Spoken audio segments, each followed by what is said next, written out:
Is this some good B-roll? Has the credits? He's awkwardly looking at me.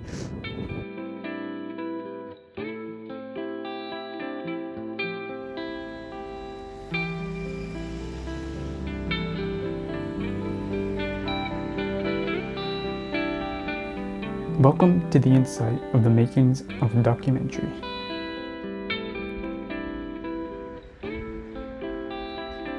In Kilmarnock, small community, so you join almost every team to meet everyone. So I did swimming, rugby, don't ask, GAA, hurling, which is more or less the same. And then there's all these other clubs, so even volunteering. So like you do volunteering in Kilmarnock, like the church had volunteering. Even like the Kilmarnock Arts Club, which is a club of people who have special needs. You volunteer your time and help them out. All those kind of things as well, that was very popular. It was more, if I'm being honest, it's like a small community like Kilmarnock. Your parents make their kids do these sports, so their parents can mingle, basically. So if your mom's best friend's kids did this, you would do it too. But like you kind of want to do it as well to meet them, but yeah, I feel like you're more pushed into it anyway. But it's not a bad thing being pushed into sports. So yeah, it was normal anyway.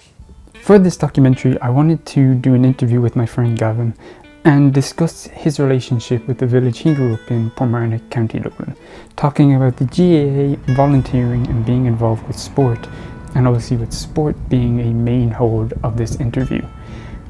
Having been involved in multiple aspects of the village, I thought it would help him express himself a bit more on camera as he was initially nervous.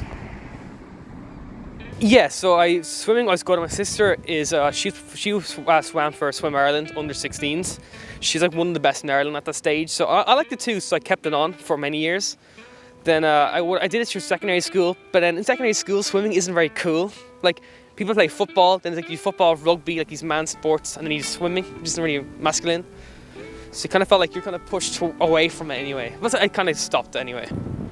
As mentioned, swimming was a major part of Gavin's life.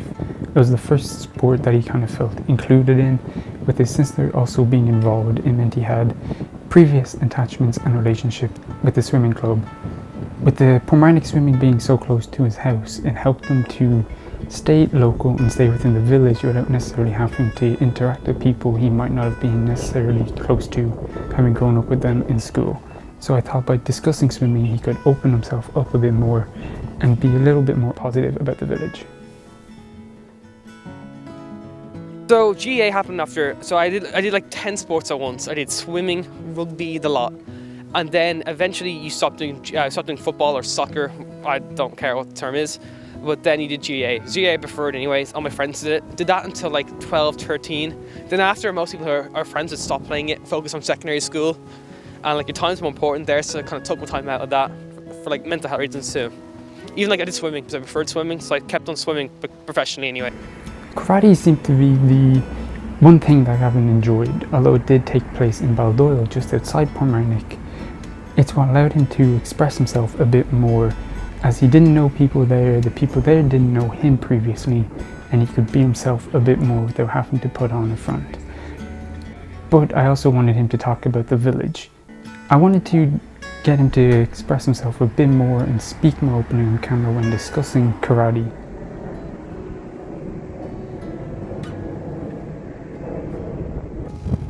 So the main thing I did then was karate actually, for many years. And that's why I say I enjoyed the most. Because I'm very like, what's the word? I was quiet before. I know, for me for years, I'm not quiet one bit. I see your hands going, I know what you're gonna say. But I wanted something that was more, what's the word? Out of my comfort box. So I wanted to say, what would I not want to do? Fighting someone. So I said, okay, let me learn to do that. To push yourself to do things I don't like doing. So I did that for many years. I did for I think 5-6 years. I only stopped recently because I focused more on college, which I kind of think is more important at the moment. But I got to like 3rd brown belt, which is the one before black, but it wait 4 years to get your black. And 4-year wait just to get a black belt seemed a bit excessive, so I kind of stopped on that reason. But I just didn't know how to fight, and also I thought it was good for like exercise anyway. With karate being kind of the main thing in his life, school was always difficult. In this next clip, he talks about why he struggled to kind of get through school, the negative impacts that it had, and the difficulties that he faced going through school. I didn't want the entire interview just to be based on negativity, which it seemed to be through what Gavin was saying, with the positives coming from his time participating in karate and allowing him to express himself and be more open. School was the one thing that kind of held him back, as he discusses in this next part. Same for everyone. Everyone's different in secondary school. For me, it wasn't a very good place. Like, just a lot of issues in secondary school. Teachers not being very good. Students having like little fights and all. Normal school life, but it wasn't for me, secondary school. So I think it did help having all these disciplines. But not everything was all down. Gavin will give an insight in these next clips into the positives that he felt. And I wanted to showcase the change in the village with the showing of new stores coming up, with the new houses being built, to show a change and an evolution not only in the village, but also in Gavin as he grew older and he was able to expand his horizons and kind of look beyond the village. With his participation in the Pormarnock Arch Club, it showed to him new experiences and new people who he wouldn't have met, and gave him a brand new insight into Pormarnock, the village, and how they can support their own and how they can deal with one another. In this next clip, he will talk about the impact that he felt the Arch Club had, not only on him, but also on the people who were there and who he helped.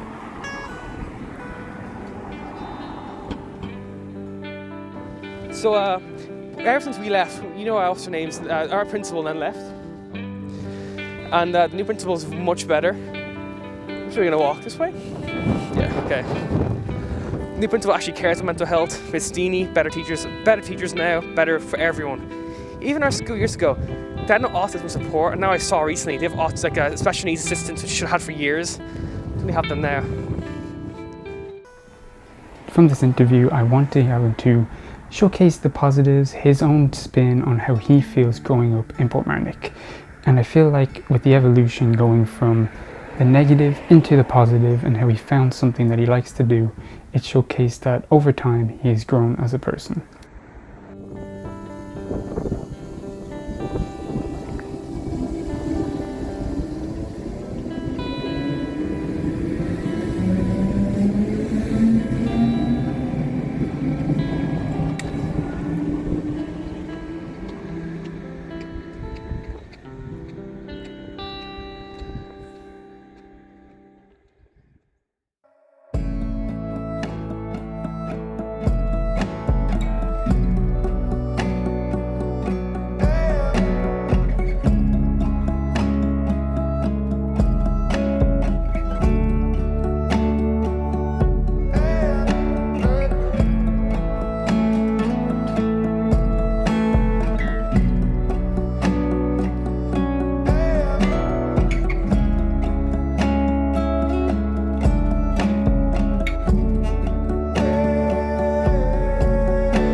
I'm actually out of breath already. Oh.